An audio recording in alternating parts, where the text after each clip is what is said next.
Bueno, para dar comienzo a esta conversación, tenemos un panel muy interesante, de lujo. Muchísimas gracias a todos y cada uno por estar acá. Ana Marotias, Alejandro Ortopoulos, que no sé si habrá llegado ya, Fernando Bordiñón y Cecilia Zagol. Muchísimas gracias por sumarse a esta propuesta. Bueno, vamos a comenzar con Ana. Ana Marotias es doctora en Ciencias Sociales, magíster en Ciencias Sociales y Educación, licenciada en Ciencias de la Comunicación, docente e investigadora UBA y UNRAF en temáticas relacionadas con las tecnologías y las sociedades, coordinadora del Sistema Institucional de Educación a Distancia de la UNRAF. Gracias, Ana, y bienvenida. Hola, ¿qué tal? Buenas tardes, gracias por la invitación, la verdad que es un lujo compartir este panel. Voy a comenzar con una presentación, así que voy a compartir la pantalla.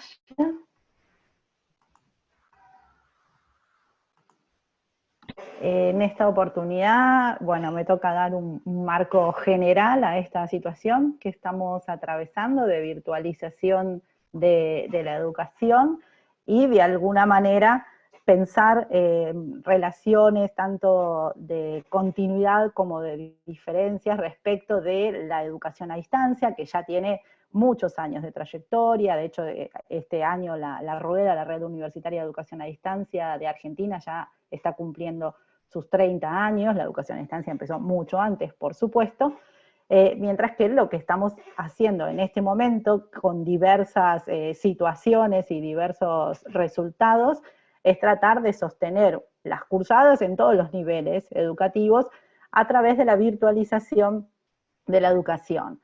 Voy a comenzar dando un paneo general, digamos, de algunas de las características de la educación a distancia. Fundamentalmente es que la relación está mediada a través de distintos soportes entre los protagonistas del proceso de enseñanza y de aprendizaje. Dependiendo del momento y de los medios de comunicación disponibles, esas mediaciones han ido variando y muchas veces combinándose e incorporando nuevas a medida que iban apareciendo, ¿no? El correo, la televisión, internet. En la actualidad vivimos en un conglomerado de este tipo de medios a través de los cuales estamos también sosteniendo esta situación, ¿no? Un ejemplo claro es Seguimos Educando, en la televisión, en la radio y las plataformas, ¿no? Está Cecilia Zagol después para hablar sobre la plataforma Juana Manso, pero a lo que voy es a que no hay una tecnología que pisa a la otra, sino que van conviviendo, si bien en algún momento hay una que es la que prima. No hay copresencia física y la coincidencia temporal es mínima. Esto generalmente está relacionado con los medios disponibles, pero también con una tradición en la educación a distancia en relación con el acceso y la democratización. Generalmente quienes realizan o se anotan, digamos, en una propuesta de educación a distancia son personas que por algún motivo no pueden cursar de manera presencial. Por lo tanto, la copresencia física y la coincidencia temporal es algo que efectivamente resulta complicado y difícil de hacer. Y acá encontramos una diferencia con la situación actual, donde los estudiantes se habían anotado para cursar presencialmente.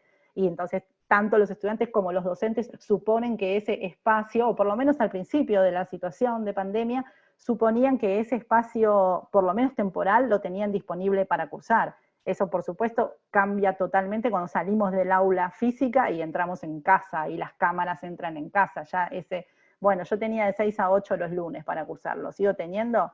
No sé si lo sigo teniendo, porque hay un montón de otros factores, ¿no? Entonces acá tenemos una diferencia bastante importante. Y por lo tanto, tiene características diferentes según los contextos en los que se desarrolla, tanto el nivel educativo como la disciplina. Y como les comentaba, es una alternativa, o debería ser una alternativa democratizadora del acceso a la educación, siempre y cuando quienes se anotan tienen de alguna manera resuelta la posibilidad del acceso. Digo, no nos preguntábamos, de alguna manera sí, no es que nunca uno se preguntaba en educación a distancia por el acceso a los artefactos. Claro que sí, pero en general las personas que se inscribían tenían de alguna manera resuelto eso, mejor o peor, pero lo tenían resuelto. ya sea que fueran a la casa de un vecino, pero tenían de alguna forma eso resuelto.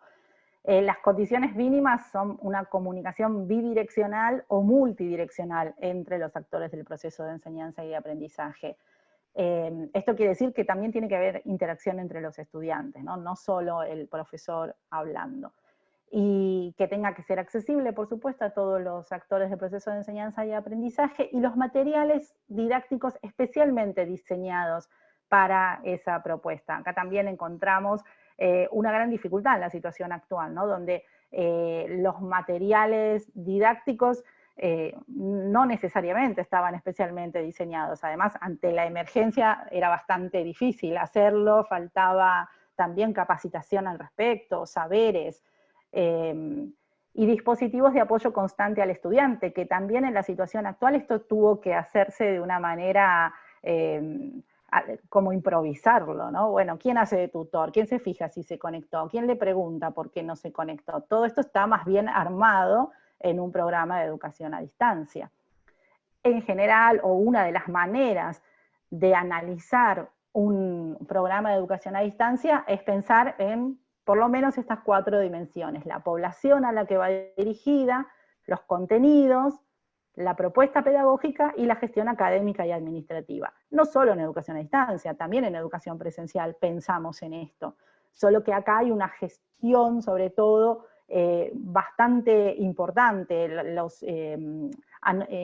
inscripción, los usuarios, las contraseñas, el soporte técnico, el diseño gráfico, la confección de los materiales, una serie de cuestiones que se suman, que están relacionadas directamente con la mediatización.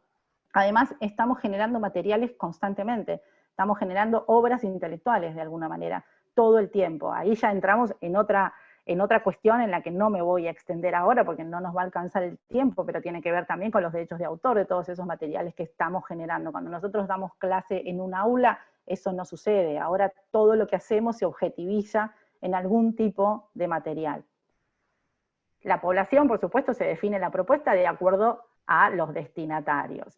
Generalmente este estudiante es no convencional, personas que ya están trabajando y están haciendo un perfeccionamiento, o que por algún motivo no pueden acercarse a las instituciones educativas porque viven lejos, porque no tienen el dinero para trasladarse, una serie de cuestiones que hacen que ese sea un estudiante no convencional. Por supuesto, acá hay un rol importante del mercado y de las políticas públicas, porque esto también puede usarse, y de hecho se usa para vender posgrados, para vender esta situación de capacitación continua a lo largo de la vida, que en muchos aspectos es democratizadora también, y en otros aspectos tiene una parte también relacionada con el comercio, con el mercado de la educación. Y el rol de las políticas públicas también en torno de específicamente la educación a distancia, pero de muchas propuestas que tienen un componente de educación a distancia, entendiéndolo como un componente democratizador en cuanto al acceso y la permanencia. En relación con los contenidos es que se van a pensar las diferentes herramientas tecnológicas y los dispositivos didácticos. Y también en torno de si se trata, yo me estoy centrando específicamente en lo que refiere a educación superior, ¿no? Pero en la actualidad estamos hablando de virtualización de la educación en todos los niveles. Ahí también tenemos una diferencia, porque en general la educación a distancia no se da en inicial ni en primaria, y se da bastante poco en secundaria. Estamos ya hablando de superior, digamos, ¿no? Terciario, universitario. Entonces acá tenemos una diferencia bastante grande. Ahora esta virtualización atraviesa todos los niveles educativos. Y a veces hay combinaciones con instancias presenciales, que pueden ser cara a cara o que pueden ser sincrónicas también. Esas instancias presenciales generalmente no son donde se da contenido nuevo, sino donde más bien se revisa el contenido, y en función también de estos contenidos son los diferentes tipos de evaluación.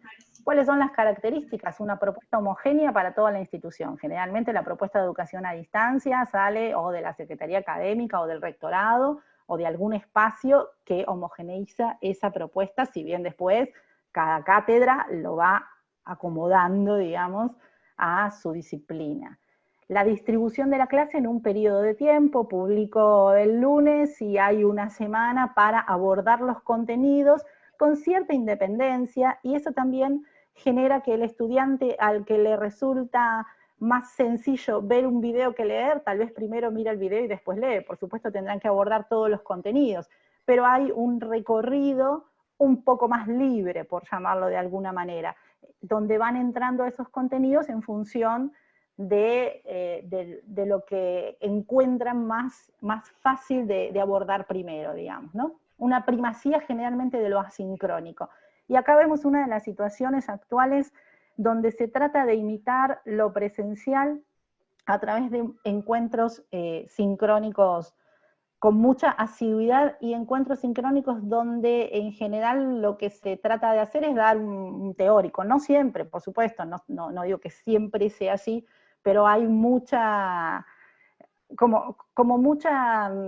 ganas o mucha necesidad de generar el ambiente áulico, ese ambiente áulico que no tenemos, que efectivamente no tenemos, donde los estudiantes están generalmente con las cámaras apagadas, con los micrófonos apagados, probablemente con situaciones en sus casas, si es que tienen artefactos que no comparten con otras personas, si es que tienen un espacio tranquilo o no, probablemente, no puse esas fotos acá para no extenderme, pero estuvieron circulando unas fotos donde se veía todo perfecto, acá el cuadradito, y abajo estaban todos los juguetes de los chicos tirados por el piso, el perro, el gato, la cámara levantada con 5 libros, en fin, situaciones que hacen también a lo íntimo, ¿no? A mostrar nuestras casas, si bien a veces se pueden poner algunos fondos, pero entonces esta idea, ¿no? Hace un tiempo, Paula Sibili, hace bastante tiempo,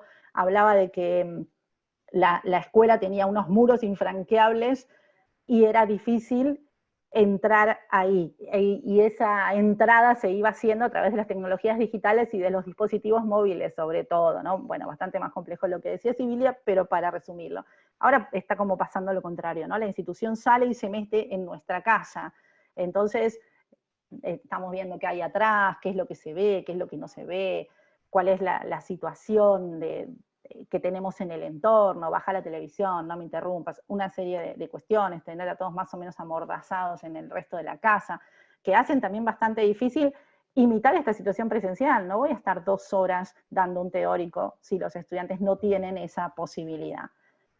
Es decir, más bien centrarse en que haya espacios de intercambio, en que haya actividades de comprensión, y también, digo, por otra parte, ¿no? Cuando pensamos en el rol docente en educación a distancia, tenemos un modelo tripartito, donde está el profesor, que es el especialista en los contenidos, el procesador didáctico, que es el que traduce esos contenidos a la propuesta didáctica de la institución y a los materiales educativos y a la plataforma, y el tutor, que es el que hace el seguimiento constante de los estudiantes. No necesariamente tienen que ser 3 personas diferentes, pueden ser que la misma persona, que es lo que está sucediendo ahora es la misma persona. Idealmente deberían ser por lo menos 2 o 3 personas diferentes. Una capacitación permanente del equipo docente, acompañamiento de esos docentes y seguimiento. Y después también hay distintos tipos de contratación de esos profesores.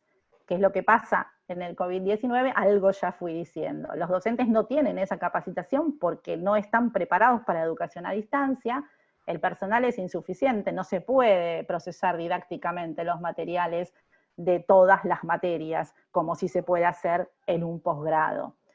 Hay un aumento del trabajo de todos los actores involucrados. Esto de la intimidad, de entrar en la intimidad, no es solo para los estudiantes, también es para los docentes, ¿no? Y las propuestas son muy diferentes, aún dentro de la misma institución, que eso no sucedía o no debería suceder. Por lo tanto, pasamos del espacio aislado del aula al espacio de nuestros hogares. Los artefactos compartidos, la imposibilidad de replicar este ambiente áulico, y se nos presentan algunos desafíos, ¿no? Como para ir ya cerrando esta presentación.